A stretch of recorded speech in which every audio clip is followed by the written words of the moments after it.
As a kid growing up with pianos, I remember the first time I ever broke a string, my dad said, "You broke it, Charlie, you're gonna fix it." The first musical director of one of the casinos, he came to me and said, "Charlie, I have a lot of pianos here." So that's what started my career in piano tuning in Atlantic City. At the beginning of the 20th century, Atlantic City was America's playground. But after World War II, its fortunes declined. The city then gambled on casinos and lost big. Much of America's playground is now a casino wasteland.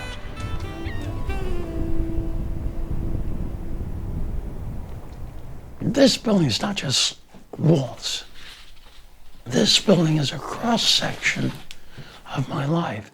It's like a living, breathing thing. We were blessed to be able to come as immigrants to this country after what my parents had survived the Holocaust.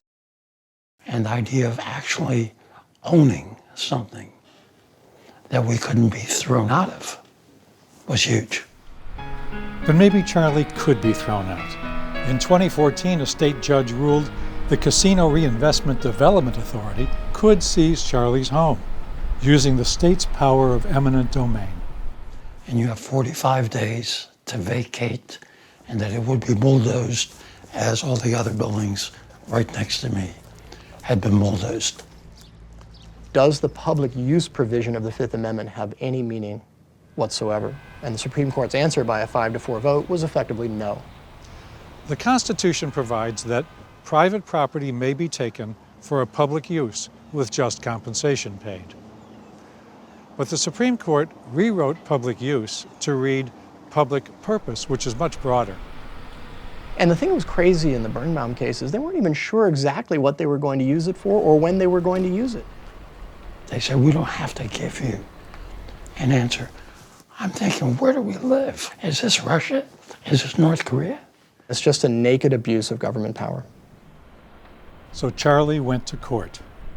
2 years later, the judge deemed the state's effort to oust Charlie a manifest abuse of the eminent domain power. New Jersey appealed, but in the end, Charlie prevailed.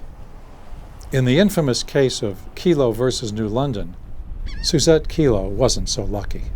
The Supreme Court said, we can't decide what a public purpose is. We'll let the city councils decide that. That's good enough for us. Funny, but I had thought the justices were supposed to make constitutional decisions. So the battle goes on.